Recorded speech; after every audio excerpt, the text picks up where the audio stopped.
In this regard, may we respectfully invite the Vice President or her duly authorized representative. So it was in the alternative. So I decided I'll come alone, answer all of it alone.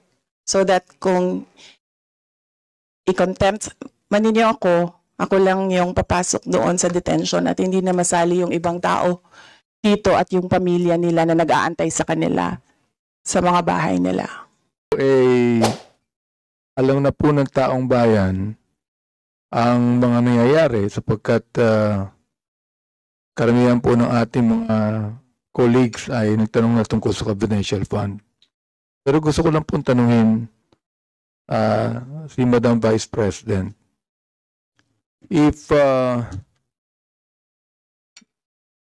representatives of the people like this House has all the right to scrutinize the budget of any agency.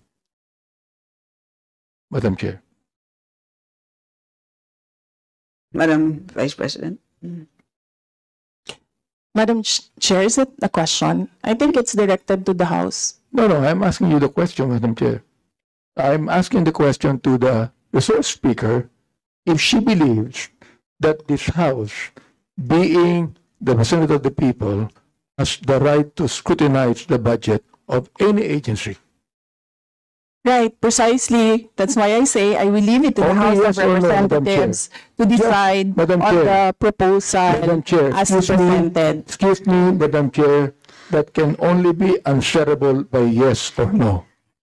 We, again, Chair would like to remind our guests to please be responsive to the queries of the members in the most direct manner. So please proceed, Madam Vice President. I already answered. Answer po ba yes or Madam no? Chair, perhaps my ears are not very clear, so I would like to find out if she answered yes, Madam Chair. And I will leave it to the House of Representatives I to do not decide on want her to the explain, Madam proposal Chair. as Madam presented. Chair, she has been answering the same answers since we started this query and this hearing. What I just want to ask, Madam Chair, is very simple. A simple answer of yes or no.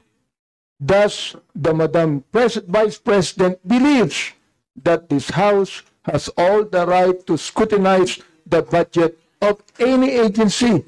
I'm not just referring to the agency of the Vice President. I am referring to every agency of government, Madam Chair. That can only be simply answered by yes or no. I do not need to hear the paulit-ulit na kasagutan niya. Kanina pa, gusto lang po marinig. Hindi po ako nagagalit. Oo, hindi po katulad niya, parang inis na siya. O gusto ko lang pong malaman. Oo, humbly speaking, naniniwala ba siya, Madam Chair, na itong House na ito na binoto ng tao ay merong karapatan ayon sa konstitusyon na scrutinize natin ang budget ng any ahensya ng gobyerno, including Congress, Madam Chair? Madam Vice President. Madam Chair, may I request the Secretariat to put on record, cut and paste. I will forgo and I will leave my answer, my previous answer. Madam Chair, I would just like to ask, why is it very hard for her to answer yes? I'd like to ask, why is it, Madam Vice President, why is it so hard for you to answer yes when you know that the answer should be yes? Why do you have to explain? Why do you have to explain? We're simple people here. I'm not even a lawyer. You are a lawyer, Madam Chair. So, this is a simple question of a simple Filipino. Meron po bang karapatan ang House na ito na scrutinize ang budget ng bawat ahensya ng gobyerno? Yun lang po ang tanong ko. Pwede pong sagutin ito ng yes or no. Kung yes, salamat. Kung no, edi salamat din. At least nalaman ng taong bayan. Madam Vice President. Madam Chair, I will forgo the opportunity to defend the OVP 2225 Madam Chair, I do not by need question an and answer. explanation I of will the leave answer, it to the Madam House Chair. of Representatives Chair, to decide. Madam if Chair, Order, please. As Order, a please. representative. Point of order, Madam Honorable Chair. Abante, you may proceed. I do not need her to explain, please. You have been giving the same answer for hours. The same answer for hours. Alam ko naman po ang pagnanais nyo, why you answer the same for hours. Ngayon po, iba naman ang tanong ko. Ang tanong ko ito, tatanungin ko uli, Madam Chair, meron po bang karapatan bilang mga representante ng taong bayan sa bawat distrito at party list na mag-scrutinize ng budget ng bawat ahensya ng gobyerno? Hindi po natin pinag-uusapan dito ang confidential fund. Ang pinag-uusapan po natin budget. Madam Chair, before you answer, the gentleman wishes to have a direct answer, either yes or no. Are you going to provide a direct answer? Honorable Abante? So, what is the answer? I asked whether our Madam Vice President will provide a direct answer to your query, and the answer is no. May I know why? Madam Vice Madam President? And her answer is no as well. I don't think that would be the right answer, Ms. The question is, may I know why? And her answer is no. Would that be the right answer to the question why? Madam Vice Madam Chair. President, do you wish to comment? Madam Chair, hindi dahil hindi nyo gusto yung mga sagot ko, hindi nyo gusto yung manner ng pagsagot ko, at hindi nyo gusto ang mga sinasabi ko, hindi ibig sabihin Madam na Chair. hindi ka sinasagot Madam Chair, ang mga point of tanong. order. Yes, Honorable Mali po Abante. yata ang sinasabi niya, hindi nyo gusto. Hindi yung nyo.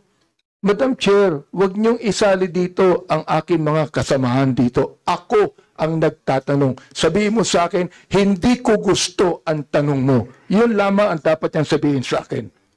Sapagkat hindi ko rin gusto ang sagot niya. Madam Chair, ganun lang. Oo. Ano po ang sagot niya? Madam Vice President, do you wish to? Madam Chair, Answer. there's no question. The Honorable Abante is asking for a question, for a response. Ano po ang sagot niya? Yan ang huli po niyang sinabi. I request that the question be repeated. Honorable Abante, kindly The repeat answer- your question, not the- to be The answer is what? included in your time. To please repeat your last question. Ito po, ang tanong ko kanina, meron po bang naniniwala po ba ang ating Vice President na meron pong karapatan ang mga representante ng taong bayan, ng mga distrito at mga party list na scrutinize po namin ang budget ng bawat ahensya, hindi po lang ahensya niya, ng bawat ahensya ng gobyerno. Yes o no lang po ang sagot yan. Ang tanong ko po, Madam Chair, kanina ayaw niya sumagot. Ang sagot niya, ayaw niya sagutin. So ang tanong ko ito, may I know why? Ang sagot niya, no. Aba, Madam Chair, hindi po ako masyadong expert mag-English, pero palagay ko po naman, yung pong tanong na may I know why, palagay ko hindi po tama yung sagot na no.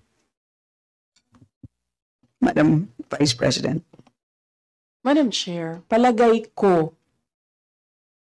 So that explains it. It is his opinion. Madam Chair, It's up to you. You are the presiding officer. Madam Chair, hindi ko po opinion yun. Nakalagay po sa Constitution yun tulad po ng Vice President natin. Naniniwala po siya sa mandato niya bilang Vice President. Naaayon sa Konstitusyon. Gayon din po ang mandato natin dito na meron tayong karapatan mag-scrutinize ng budget ng anumang ahensya ng gobyerno ayon sa Konstitusyon. Ang tanong ko sa kanya, naniniwala ka ba doon? Madam Vice President. Madam Chair, umikot na po tayo, bumalik na tayo sa simula, natapos na yon, nasagot na. Ang sinabi, palagay ko, hindi iyan ang tamang sagot. Kung hindi niya gusto yung sagot ko, hindi ibig sabihin na hindi ako sumagot. Madam Chair, palagay ko, hindi po siya sumagot sapagkat inuudit lamang niya ang sinabi niya. O ito po ang gusto kong tanungin sa kanya. Pag pwede ba, Madam Chair, pakiulit mo yung sagot mo na isinasagot mo ng paulit-ulit kanina pa, Madam Chair. Gusto ko lang ulit marinig. Gusto ko lang ulit ma-record. Pakiulit mo lang ang sagot mo sa lahat ng mga tanong na tinatanong dito mula pa kanina. Madam Vice President. Madam Chair, I do not want to assume, so I would like to be clarified. Is this the OVP 2025 budget proposal or the confidential funds? Madam Chair, sinabi ko budget eh. Hindi ko sinabing confidential fund. Sinabi ko budget. Medyo mahina yata ang tenga ni Vice President eh. Sinabi ko budget eh. Hindi confidential fund.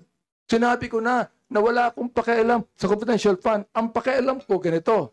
Meron pang karapatan. Naniniwala ba siya na ang Kongreso ay merong karapatan mag-scrutinize ng budget ng anumang ehensya? Yun po ang tanong ko. Sagutin po niya yes or no. Ngayon, kaya niya sagutin ng yes or no, sabihin niya sa akin ang sagot niya kanina ng paulit-ulit sa lahat ng mga tanong ng ating mga kulig.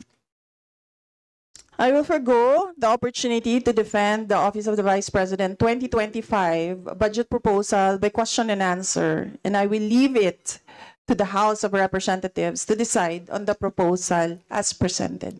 Madam Chair, maraming salamat po. Ibig sabihin po, yung kasagutan niya na paulit-ulit, naniniwala siya na merong karapatan ang Kongresong ito na i-scrutinize ang budget. Kahit ang budget na yan nagsimula ng 2023, meron pa rin karapatan ang Kongresong ito na i-scrutinize ang budget. Maraming salamat, Madam Chair. Maraming salamat